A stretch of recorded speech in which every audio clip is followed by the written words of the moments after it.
All right, good afternoon, everyone. It is 4 o'clock on Tuesday, January 18th, 2022. This Personnel Human Services Committee meeting will now come to order. Roll call, please. Counsel? Here. Rieger? Yes. Fox? Here. Here. Here. Here? Here. All right, and now let's move to the minutes of December 28th, 2021. So Support? they have been moved and supported. Is there any discussion?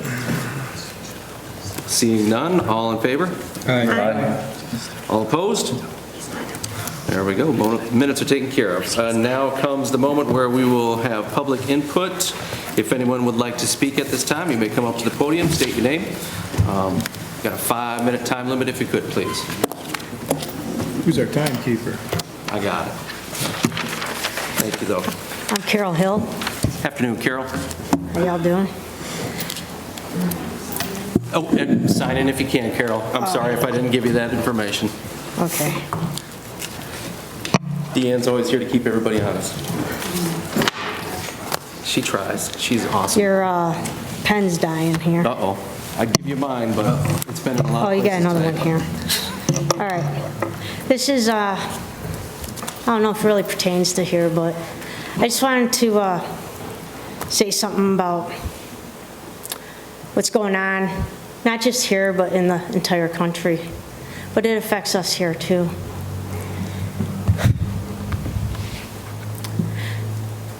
Everybody in our country right now, everybody's kind of like button heads. Everybody wants everything their way, okay? It's like nobody wants to really just sit down and talk anymore. It's my way or the highway. Everybody's saying, well, the Constitution says I can do this. Well, the Constitution says the other side can do it also. So both sides, you got Republicans, Democrats, each yelling, Constitution says, I can do this. And this is how I want it. But nobody's really coming together and talking. And if you look around the country, this is what's going on. Everybody's fighting, arguing, demanding, I want it my way, and nobody's really listening to each other. And in the big cities, you see it more so because of all the fighting, arguing, and everything going on. But it's slowly coming into the smaller cities. You really see it in the school boards and everything like that, but it's starting to cut into other areas of what's going on. And it saddens me. I fought for this country and fought for the Constitution. And I think we need to kind of take a step back and everybody look at each other as a human being and not as Democrat, Republican, but as human beings. We all have the way that we feel, but we all need to kind of sit down and talk and fix things before it gets to the point where we have our own revolution again. I've been to war. I know what war is like. I don't want to be in a war in my own country. I've dealt with death and destruction for 15 years. I've had people die in my arms. I don't want that here in my own country. I don't want my children, my grandchildren seeing that. Okay? We have to fix it. We have to talk. All right? Our police officers see it every day.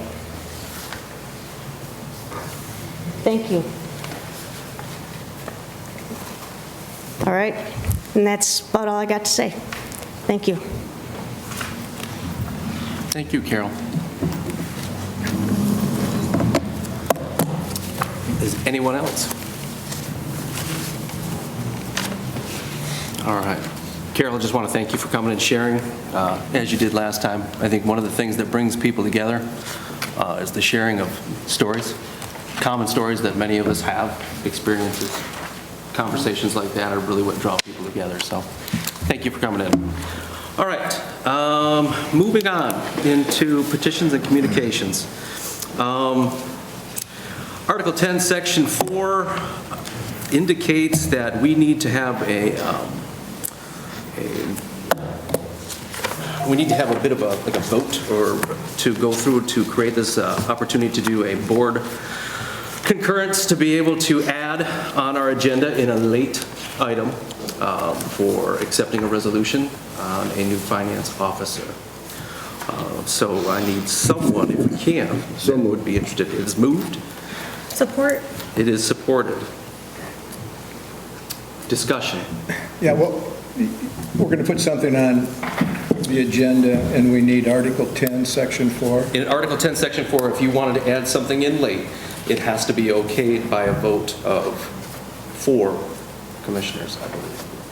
And so first, we have to go ahead and put that out here. There's a motion, there's a resolution, and now we have to vote. If we don't get 4 votes, Would that be somebody other than a commissioner? 4 votes on the commission. I think a commissioner can put something on the agenda anytime. And when it's late, according to the board rules, you have to have, if it's past a certain time, you need to have a vote of 4 commissioners, the okay of 4 commissioners to be able to add that as a late agenda item. Article 10, Section 4. Well, we've never used that before. Sure.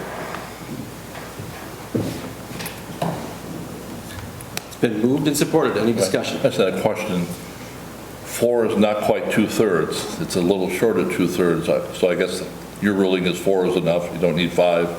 Article 10, Section 4 states any notification or presentation of a resolution, petition, or correspondence received after the designated time, which is the time to submit to Deanne for it to be placed on the agenda, will be considered by the board only if approved by a majority of elected commissioners present and voting.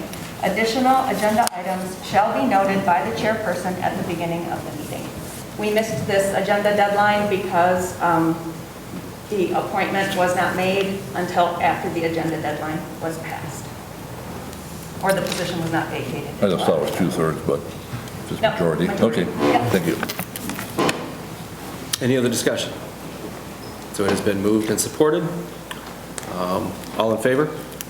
Aye. Opposed? All right. So that will then be added, if we can, just when we get to personnel. We'll take care of that first, right around item C. So we'll bring that up again.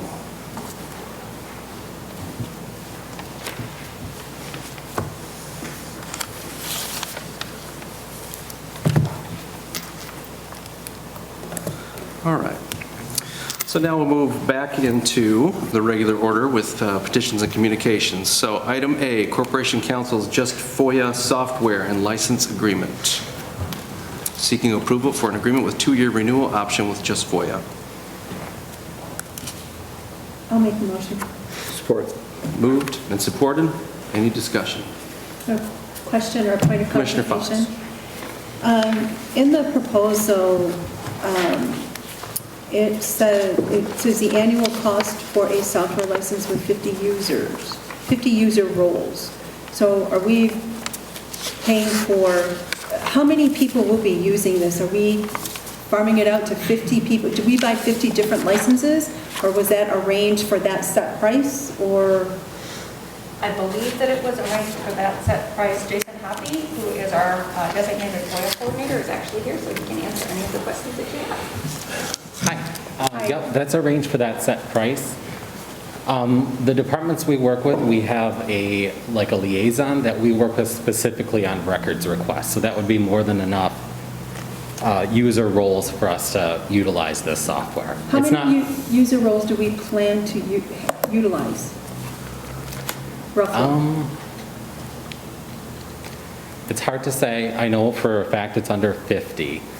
I'd say it's probably in 30s, 40s, because every department has a liaison. So like the sheriff's office we always work with a certain individual on requests with them, and we'll give them a backup person to use the software.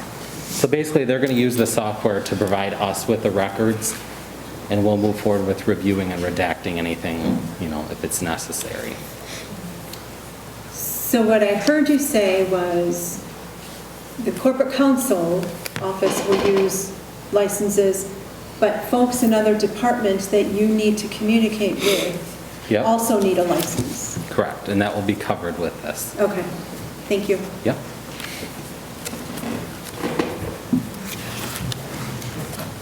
Any other discussion? All right, it has been moved and supported. All in favor? Aye. All opposed? All right, the motion moves forward. Section B, Director of Department on Aging Grant Application, seeking authorization to make application for grant funds up to $10,000. So moved. Support. It's been moved and supported. Any discussion? Seeing none. All in favor? Aye. All opposed? Motion moves. All right, it is at this time, so we're at that spot where the Personnel Director is. So we have a resolution, if you can, to appoint from the executive to appoint a finance officer. So moved. Support. It's been moved and supported.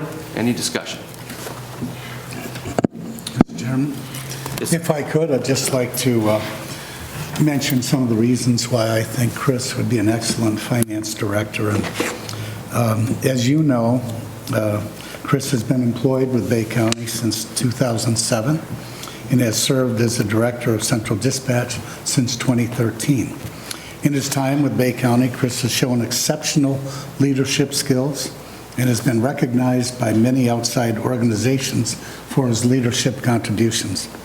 Chris has developed and implemented multi-year strategic plans, developed and maintained budgets, successfully managed staff in a 24/7 operation, and is adept in working with many county systems, including Munis. Chris has an advanced understanding of technology systems, which will serve him exceptionally well in the management and supervision of the Information Systems Division, which is managed and overseen by the Finance Director. Chris graduated magna cum laude from Northwood University with a bachelor's degree in business management and is a certified public manager. With his education, experience, and proven record of quality leadership, Chris is the ideal candidate to step into the role of finance director and lead the finance department. Thank you. Any further discussion? All right, it's been moved and supported. All in favor? Aye. And we'll move that forward. Thank you. And then we'll come to the rest of the Personnel Director vacancies. We've got a 911 Central Dispatch, Sheriff Marine Patrol Program 5 Supervisors, seasonal rate, and 25 Marine Deputies.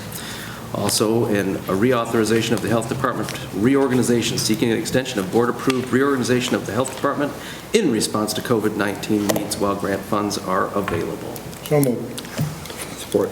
It's been moved and supported. Any discussion? Okay, seeing none. Yes, sir. So with the movement of Chris from 911, will there be a vacancy spot posted, or do we have somebody in mind to replace?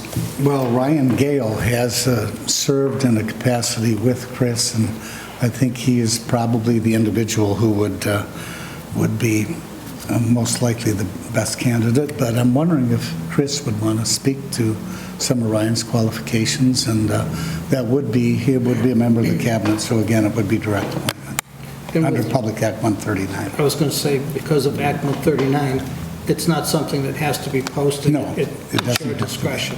No, it's at-will positions, and so as county executive, I can, only with the concurrence of the Board of Commissioners. So,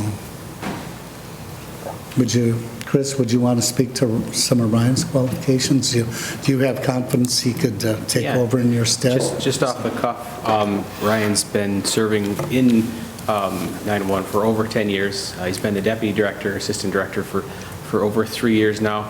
I have extreme amount of confidence in Ryan. and what he has achieved and how he's grown as the assistant director.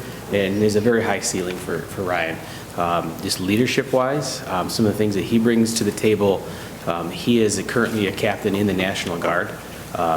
And so he's a leader, without a doubt. The operations side, the equipment, the hardware, the software, all of those pieces, he has a fundamental knowledge of servers and systems that I quite frankly don't have. So that's coming to the table with Ryan. On the leadership side, he has the trust of the staff. He's worked alongside them, and he's moved up through the ranks. And so he has their trust, and he has my trust. And so he's a great partner. He and I have a great relationship, and I'll sorely miss working with him. And I think the world of him, and I think he will fill the role of director if provided the opportunity, and he will achieve things greater than me. So, yeah. And at some point, maybe we can have Ryan come and present to the board as well, answer any questions. Yeah, thank you. Thanks. So Jim, how will we bridge the gap from leaving to appointment in the other space? Yeah, Tiffany, would you want to respond? But I assume we could, until there's a vote by the board, we could have him serve as interim 911 Central Dispatch Director. But Tiffany would... Generally, that is what would take place. Jim would appoint somebody as an interim director. They would be paid at not a classification pay at the correct pay classification until the time when he comes to the board and officially asks for that concurrence. Okay, thank you. Thank you. Anything else? All right. We'll move on to item D. Yes. You have to vote. You're going to vote, yeah. Oh, I'm sorry. Then I guess maybe we should vote on that. My apologies. Thanks for getting my head back. All right, so all discussion at a close. So all in favor? Aye. Thank you. All opposed? Good. Whew. All right. Been a long day. Letter D, Information Systems Manager, Network Assessment Access Agreement. C. We did see. We did all of them? Yep. Oh, okay. Letter D, Information Systems Manager, Network Access Agreement, City of Pinconning Police, seeking approval of Network Access Agreement.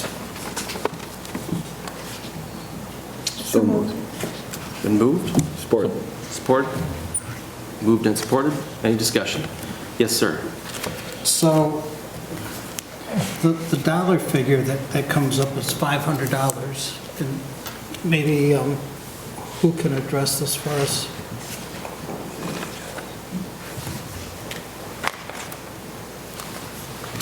So Julie, hi there. Hi.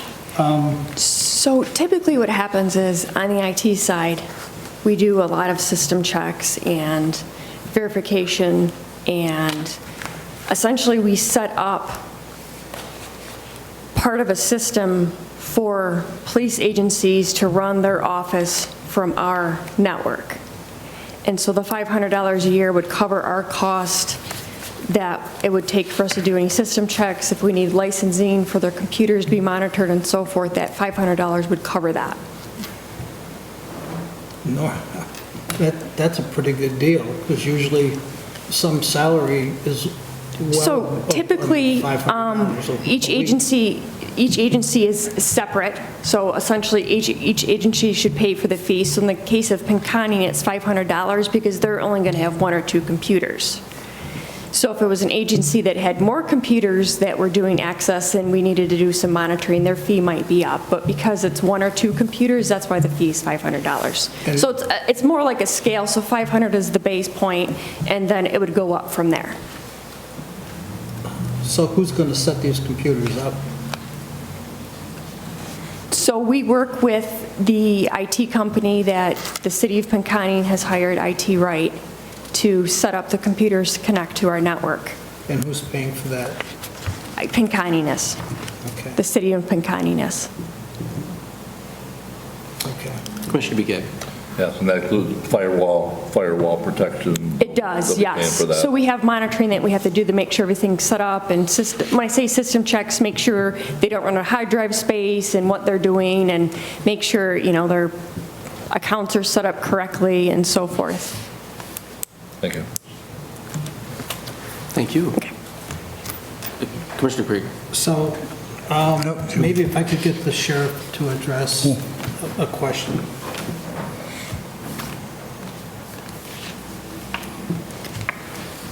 Hello, Sheriff. Hello, sir. So with Pinconning now setting up their own force and having access to our IT and being able to work with Bay County, does that mean the need for our sheriffs to go up there is going to diminish because now they have their own? How's that going to? I believe as they get set up, once they're up and running and into the network and stuff, then it'll reduce the calls. They'll have their own PD, so we would handle it like a Essexville or a Hampton, that unless there's something in progress or major, they don't have somebody on, then they would patrol their own area. And So that how would many reduce us. officers or how many vehicles are they going to have in Pinconning? I'm not sure what the plan is. I believe right now they have one full-time officer that they're hiring, but I'm not sure what the fleet's going to look like or how many they're doing total. So will they be 24/7? Or is it going to be a 9-to-5 job? I believe it's just going to be day shift to start. I think they're looking at maybe getting a part-timer also to help out with probably staggered shifts, but I think to start with, it's going to be a day shift position, yes, sir. So then Bay County will still provide sheriff patrol then in the Pinconning area, obviously, if they're done at 5 o'clock. Yeah, if they had something that was in progress or an emergency call, then us or the state police would still respond to the area. This is in the city, though, right? Correct. Not the township or the surrounding area. No, we have 3 cars up in the township that Right. the township pays for, yes. But we would still give backup to the city. Yeah, we'll still back up, yep, any of those agencies. That's how we do it now. Okay, thank you. Absolutely. Any other discussion? Just seeing none, all in favor? Aye. Opposed? Resolution moves forward. And now we come to item E. Bay County Treasurer would like to speak on possibility of collaboration on delinquent tax payments. Hello, everyone. I'm Shauna Walraven, Bay County Treasurer, and I have Chris Gerard, City of Bay City Commission President, with me today. So after this meeting, I'm going to the City Commission meeting to ask if they would consider including delinquent taxes in their $1 million grant for individuals. They're granting to individuals who are facing eviction or foreclosure due to rental, late rent, or mortgage or back utilities. And this grant was approved initially by City Commission before Treasury released their final rule. And on January 6th, they released the final rule that specifically enumerated that delinquent property taxes are an allowable use of ARPA funding, which is great because there is currently a void of this type of assistance in the taxpayer assistance space. And foreclosure is taking place March 31st, as every year. So there are currently 342 properties in jeopardy of foreclosure in Bay County, and of those, 216 are in the city of Bay City. And then next year, so March 31st of 2023, there's 1,512 properties in Bay County that are in jeopardy of foreclosure, and 796 of those are in the city of Bay City. As part of my duties as county treasurer, when someone's facing foreclosure, I go visit them personally, make sure they're aware of the hardship program that I offer, see if they're not receiving the notices, make sure it's the right house, and I get the chance to talk to a lot of people who are facing very struggles similar to people who are facing rental eviction or mortgage foreclosure. The struggle is no different. And these people, whether by design or circumstances, they're homeowners, often because housing stock has been less expensive and people have been able to become homeowners. And now they're having to make the choice of, do they pay their delinquent taxes or do they pay for other pressing needs? And while I can foreclose on their home, which is a terrible penalty to remove someone from their home, I'm not a very aggressive tax debt collector, right? When you're late on your credit card bill, you get a call immediately, and then the next month, and the next month. When you're late on your medical bills, you get calls the next month, the next month. Delinquent taxes, we mail statements quarterly, and you hear from us as things ramp up. So by the time they start hearing from us, they're already in quite a bit of debt. So they are facing a horrible penalty that's clearly allowable under ARPA. And as I mentioned, there is the lack of options for people to get taxpayer assistance. Community Home Solutions used to provide services. Those solutions no longer exist. There are programs like Step Forward that have been eliminated. The state of Michigan has said that they are going to create the Michigan Homeowners Assistance Fund, and I have signed the contract to accept those funds, but they have not announced the details of the program or allowed people to apply. You currently can get on a mailing list to find out when that happens. And when you're facing foreclosure on March 31st, in this time in January, that's a very scary proposition. There's an opportunity for us. There's an interest on the part of the city of Bay City in collaborating in this effort to sort of find a single contact point where people could apply for funds, and then we could pay them out of 2 pots of money. The city has already started the process, and it's something that we could explore, piggybacking on their idea and how we could assist all Bay County residents with this. This is just one part of a 2-pronged approach. Putting a Band-Aid on this year's tax foreclosure is not going to solve the tax foreclosure issue for people long-term. We have to look at how do we solve this problem.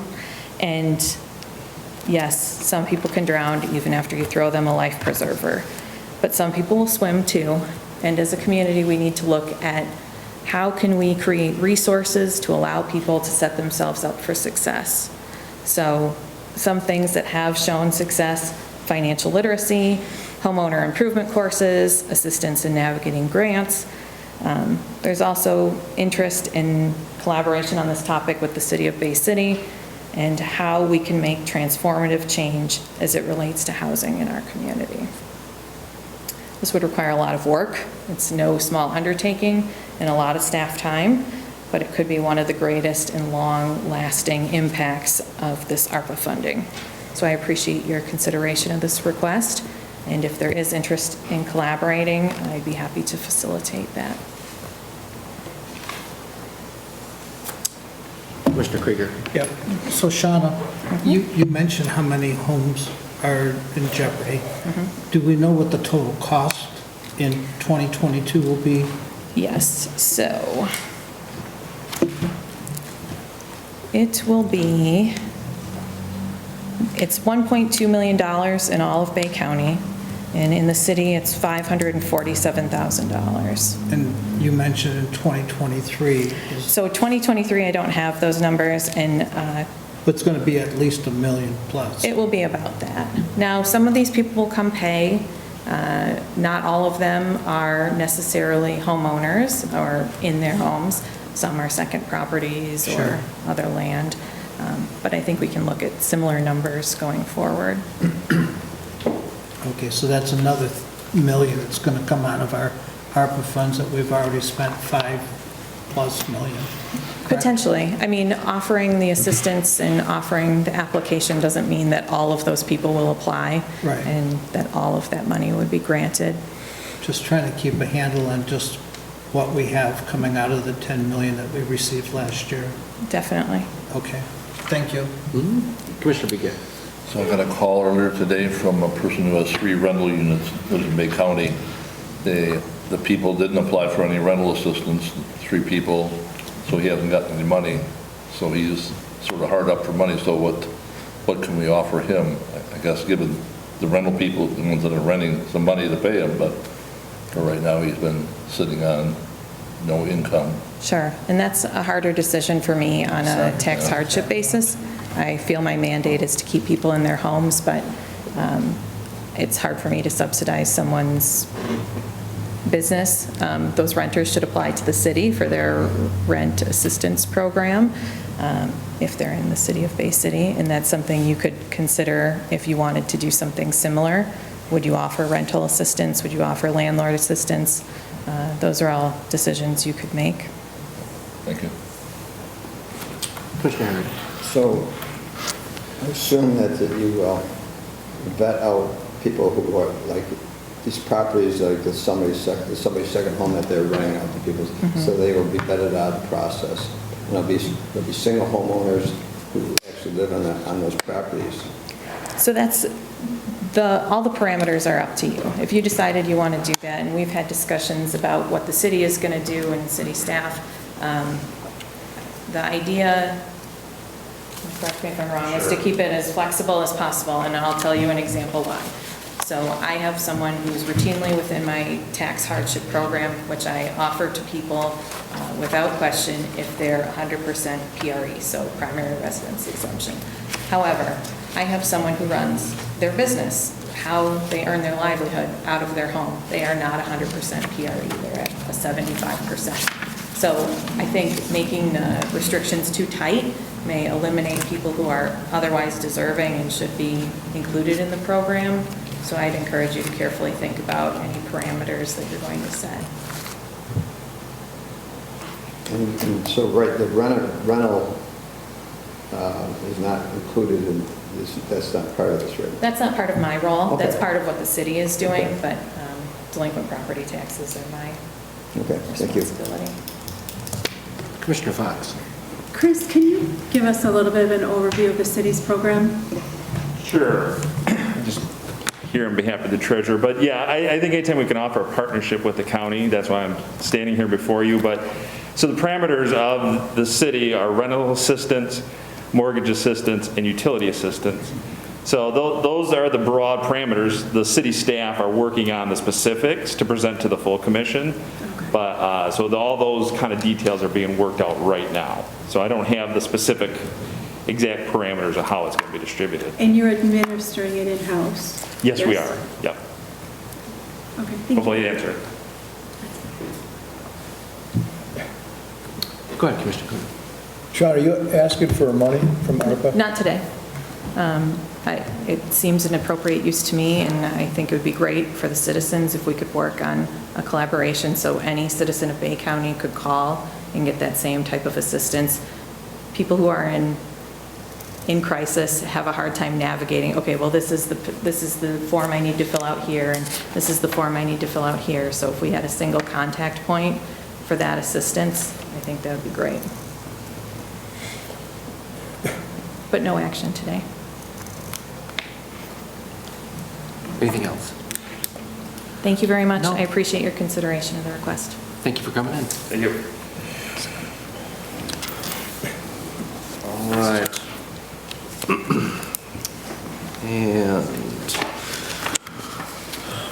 would it be appropriate to receive the... I'll move to receive. Thank you. Support? All right. It has been moved and supported. Any discussion? Then all in favor? Aye. All opposed? And we will receive that. All right. Referrals. Unfinished business. Commissioner Coonan got his hand up first. Well, maybe new business. You got something under unfinished? Yes, if I could. All I right. actually have a couple things I'd like to address. Back in December, there was a motion to appoint an at-will employee to take Bob Redmond's place. At that time, there was a motion made to refer it back to the next month's meeting, which is in January. I don't see that on the agenda for Human Services, nor do I see it on our full board. So I would like to make note that here we are, January, now we're going to go into February. I'd like to have that brought back on to the agenda in February so we can address and get the financial analyst position filled. Okay. Then I would also like, if we could, we had put in the budget, or I should say, it was talked about helping the prosecuting attorney in getting prosecutors for her office and going to a different level. That was actually put in the budget, but at some point it fell through the crack and she lost that ability to attract attorneys for her office. I would like to have that also brought back in March, or I'm sorry, in February. So maybe with the help of Tiffany and the prosecutor, we can get that back up and running, and we can help that void. Sure. And then last but not least, on unfinished business, we actually have the real Heather here, not the lookalike. And maybe you could give us maybe a little bit of an update or overall picture of where we're at with the Viva. All right, absolutely. I have a twin sister, but she said it was not her that, that showed up last week. Well, I wasn't the only one that No, that's what I I'm not heard. losing my I couldn't mind. see. In October, the Viva board, well, throughout last year, the Viva board had discussed updating the Viva Trust. And the Viva Trust is a way for the county and the component units to pre-fund their retiree health care. So in October, the Viva board recognized that there's this need to update our trust agreement. So they passed a resolution to hire outside counsel. So in October, we passed a resolution. In November, we finalized the retainer agreement and went through and set up the outside counsel, Samantha Kopsek, as our outside counsel.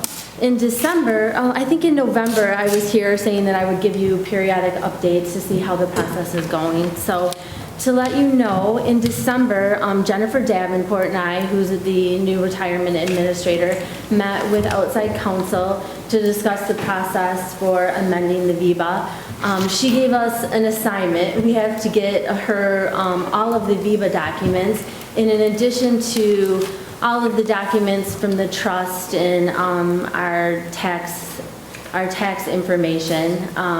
We also need to provide her with retiree health care costs from all of the component units. She requested the retiree health care costs for 2021. So Jennifer and I contacted all of the component units, and they're all working on getting us their retiree health care costs for 2021. I'm hoping to have all that information by January 31st, and then once I have all of the information that we need to get to outside counsel, I will be providing that with her, providing that to her right away, and then scheduling a meeting with her to discuss the process once she has all the information.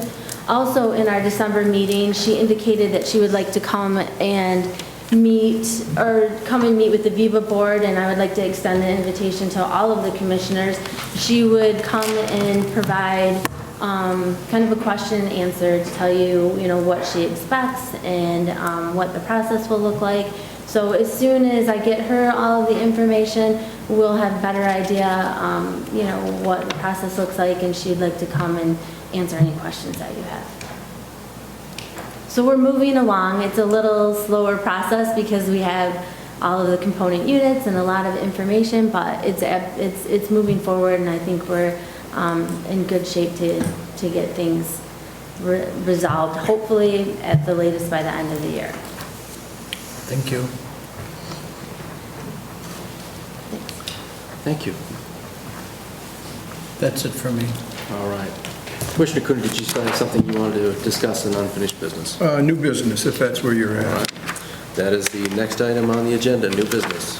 Okay, what I'm going to do is bring forth a resolution in February for premium pay for our frontline workers, folks who for the past 2 years have been putting their health on the line, and what I want to do is bring it forward today so that administration can come up with the numbers. I'm looking at the sheriff's department, the jail, health department, juvenile home, and to me, it's something that needs to be done for our employees. So, in the meantime, instead of bringing it forward in a month from now and approving it or whatever, voting on it anyway, if we can get all that information, the numbers of people, full-time, part-time, and then we can allocate $500,000, whatever it might be, depending upon the numbers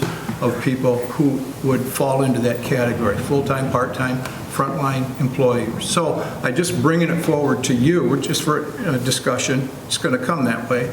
You guys get us the information, contact those various departments of who work there and if they're full-time, part-time, and then we'll come up with a number to provide that relief to them. Yes. Go ahead. Who would I reach out to, or did you want to do that now to clarify exactly what positions that you're referring to? Because it's Well, who are our frontline workers? well, that would be my question to you. If you're looking for pay for a specific subset, I would need to just some I'm guidance. saying that the frontline workers are the sheriff's department, the jail, the health department, juvenile home.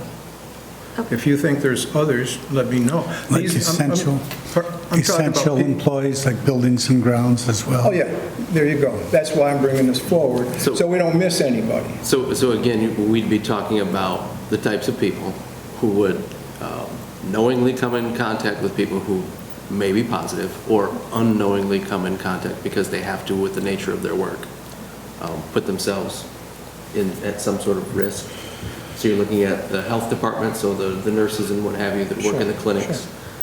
The people That at the resolution's juvenile coming forward, so if you guys can do some preparation on those people, then we can put a number with it. Yeah, thank you, And Commissioner full-time, Cohen. part-time, and Yeah, it's great to know in advance so we can get the numbers and see what the impact would Aren't be. there specific classes of essential workers identified in the final ARPA no, ruling? I got that right here. Okay, And I can provide, that's came from Congressman Kildy's office. okay. So just for clarification, again, because there can be a number of people, for instance, at the sheriff's office, some of them are going to come in contact with members of the public, some of them are not. And so I guess that, is there a particular definition that you want us to follow, or just people within those departments? And I'm just asking for clarification, so. I would think you'd ask the sheriff and let him provide that information to you. I think you'd ask Joel Strauss for the health department, let him provide that information. I think you would ask whoever's the head of buildings and grounds to get that information. This is just getting the information so that we can make sure that those people who were at risk, who were on the front line, get reimbursed, gets, some money. Shouldn't be that difficult. So if we were to clarify what that resolution would say. It's coming forward, the resolution. So what you're asking is for us to basically gather information so that a more appropriate and more formal resolution might be able to be crafted. The resolution will be put together, they just need to get the numbers of people who qualify for that money. So then you're making a resolution to ask administration. I can't do a resolution today, right?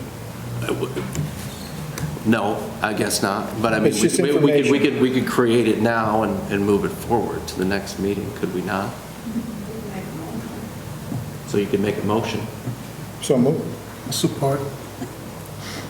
Any discussion? I still just, I just want to, so will Tiffany determine who these people are? I mean, it couldn't be the people who delivered meals to the They already shelters. got that.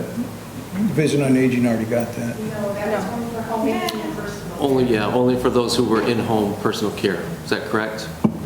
Think of that. I mean, I guess, I like the idea. I just wonder if it gets a little, I mean, everybody that's sitting over there came in contact with people on a daily basis, just about, and it's a good idea, don't get me wrong. It's hard to vet some of these people that work for the county out of this whole thing. I mean, I'm in favor of the program, but some might include everybody. I mean, that's that. I mean, I would have no problem with that. And I'm not going to, if she finds something different, I'm okay with that too, but I think everybody who worked here has done an enormous service to the county for the last 2 years. And even with people that, there's people that were always missing in different departments, and somebody's had to step up. So even if sometimes they're just inside, they did extra work. That's just my thought, so, but if whatever, I'm good with whatever Tiffany comes up with. There are guidelines here, so you guys can I can give it to this, you can make copies, call Saginaw County, they're doing it, so, we're not recreating the wheel, this has been done before, but I wanted to bring it forward, so we're just not delaying a month and a month and a month. We get you folks can get the information needed, bring it back to us, and we can set a dollar amount and go from there. So then, the motion would be for administration to reach out, using those parameters of who would be acceptable as far as who could get this, and then they would reach out to the various departments, such as the health department, the Sure. sheriff's department, That the sounds good to juvenile me. facility, to see, or perhaps even Division on Buildings and Aging, grounds. to reach out and see who would qualify. Could even be the community center. Do you need a motion for this? Do you need a motion to ask people for information? I thought the chairman wanted to put it on the board, or on the, Well, I On the don't agenda think the we next meeting, can did you? do that. Can we? You can't, at this point, you can't just, we're giving them direction is what we're doing. Yeah, under new hey, do you business. need a motion to do that, though? I don't think, Because what what was I the heard motion you for? say What was the was motion bring for? back information, because you're going to bring a resolution. So I'm feeling a little blindsided here. I'm not sure what's going on, to be honest.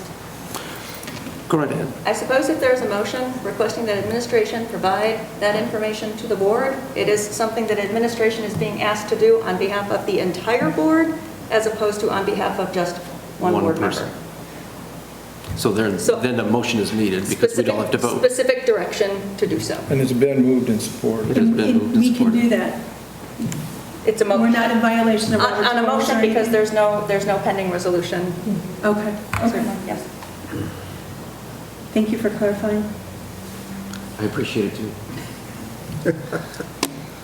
It has been moved, supported.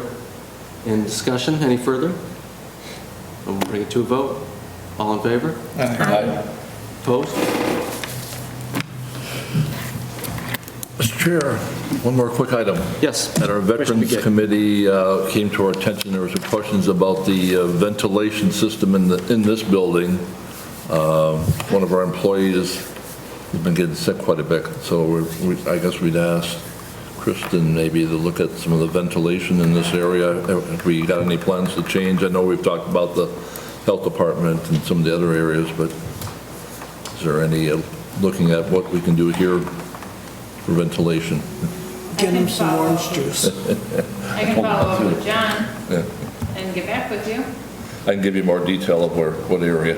Sure, Yeah. that'd be great. I did tell them about vitamin C, yes. Anything else under miscellaneous? Any announcements? Oh, that's the right answer. Yep. So under miscellaneous, I'd like to, before the board, have the sheriff come up. One of the things of concern that's been ongoing deals with road patrol. And there's also a concern with cyber crime. And so I'm hoping that what we would want to do next month is talk about the needs of road patrol, make sure that we're adequately protecting Bay County and the residents. And then the cybercrime is really something that I don't think a lot of people are paying much attention to in Bay County. You hear all about it in Flint, but I know that we've got to address it here in Bay County, and I'm hoping that it's something that the sheriff can shed a little light on and maybe talk about how we go about financing it or bringing another individual in. So Sheriff, you could cover that? We are having, every crime right now that's going on starts with some type of computer, whether it's the cell phones or getting into computers. And something we're hearing a lot from our detectives is how much time it takes, whether it's cell phone dumps and just the stuff they got to go through to analyze, from tracking Facebook messages to Snapchats, which a lot of these threats and stuff are going on through, and a lot of the scams are coming out through. So that is something that we have a void on right now that we're trying to fill, that we're doing it, but it takes a lot of our time, and we're more reactive in a point of it. We're hoping to get more proactive by maybe bringing somebody in that's similar to what you mentioned down in Genesee County, Just looking at quick stats that are out there, I mean, 7 out of 10 kids at some point get approached by sexual predators on any of their apps they're using, Snapchats, Facebooks, etc. We know there's over 500,000 sexual predators that are online every single day. That's an FBI stat we've seen. So it is something our department wants to get a little bit more into, because we're dealing a lot more with the scams with seniors, we're dealing a lot more with the kids right now where the crimes are happening, and it changes real fast, the technology and stuff is. So we do want to get somebody that's in the back, that in the detective bureau, I'm sorry, that can start focusing more time on that stuff, and if we could get some more bodies in to be a little more proactive with that, that's something that's really taking up a lot of time for law enforcement today. One of the questions that I have is, I mean, we have this pool of money, these ARPA funds, and I'm not sure if being able to support your department, some of these ARPA funds could be used. I guess we'd need to have a little clarification on it, and maybe talking about this in February might be a little too soon, because we would need to know what the numbers would be to be able to look at road patrol and the cost.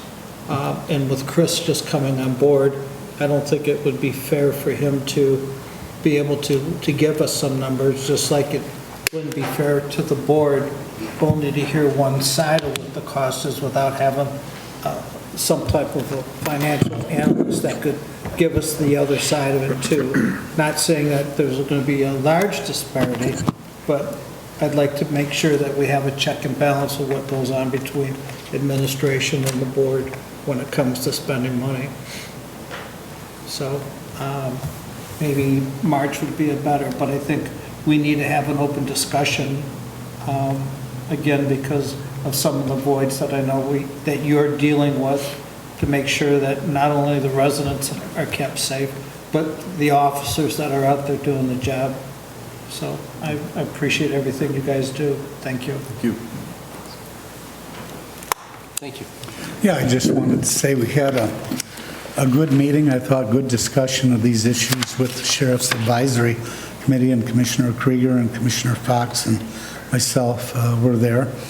And one of the concepts for the board's consideration would be the $432,000 of marijuana revenue that comes into the county, since the county has no role in actually approving or certifying any of those dispensaries or grow operations. But to actually probably put another 5 or 6 road patrol deputies with the vehicles and technology, probably ongoing, so that, because if you use ARPA money, that's going to be temporary. So if you wanted to make a permanent fix, it would probably be an encumbrance of about another $500,000 or $600,000 Right. ongoing out of the general fund. My understanding with the marijuana money is that's not just a one-time. No, that's regular. That's every year. We certainly could utilize those funds to have added protection. I mean, when you look at the state police, I think the majority of their effort has been kept in Saginaw. And unfortunately, Saginaw is figuring out that business is better in Bay County, and we have that link on River Road that maybe we could put a little fire under them and see if we can get a little added support to the sheriff in the city in dealing with the crime that's slowly migrating into Bay County from our southern neighbors. So. Yes, and I know it's been an ongoing challenge for our sheriff's department. They've done an outstanding job, all of them, and especially Sheriff Cunningham, trying to protect our citizens, and it is getting difficult. In fact, this is personal, but I'll throw it out anyway. I've deactivated my Facebook account because I keep getting hacked and then spoofed. People seeking money in my name. I deactivated the Facebook. Well, I've never done that. My image and my there's a fake Facebook account with my image and name on it with 17 friends, and they also identify me as a woman. So, it's just kind of crazy, but hopefully people will realize that that is a spoof and not real, but it just seems like there's no safe place anymore from people who create mischief. And we did have a cybersecurity meeting earlier today with some folks, and maybe we should get the commission involved. And Sean Walraven is sort of chairing that. Chris was there, and we had members of the cabinet. I'm not sure if the treasurer would want to give an update, or if that would be appropriate if you're interested, but, you know, we sort of dodged a major bullet by quickly responding to a cyber attack, as you know, about 3 weeks ago in Bay County, and which shut down our email system. But fortunately, we were on top of it, and no information, no data. It didn't make it out of the email system, and now we've upgraded that. I'm not sure if the treasurer would want to speak to that, or if it's appropriate at this point, or you can take it up later. The chair would have to go that, but I do have one question, though. Talking about the cyber attack that we had, and that we were on top of it, but it cost the county, what, in excess of $175,000? What was our expense to be able to get us protected? Yeah, the cost that you saw was actually a cost that we likely would have incurred in any event, because we were eventually moving over to a cloud-based email server, which is Outlook 365. That was something that was in long-term planning with the IT department already, so it would have been a cost that we incurred. We did incur it sooner, because I think that this sort of, and I think somebody used the term line of fire, absolutely, so we could take care of those risks that are inherent with an on-site email server, and you reduce your liability by about 80% by going to the cloud. And the state was also going to require the county to make such a change in the upcoming years, just in order to access their state portals, because they're also aware of those security risks. There were some additional costs because we had to hire outside counsel through our risk carrier, and we also had to hire a cybersecurity firm that's doing all of the scanning for us. So what was the cost of that? I don't know what the cost of that is yet, because they bill on an hourly basis, and those bills are going directly to MMRMA because they are covered through our insurance. It is going to be billed to our self-insured retention, but that's a bill that we're never going to see that gets paid out of the general fund. Thank you. Thank you. Anything else? Announcements? Then, Commissioner Piquet. I'll make a motion to adjourn. Adjourn. Supported? All in favor? Aye. Opposed?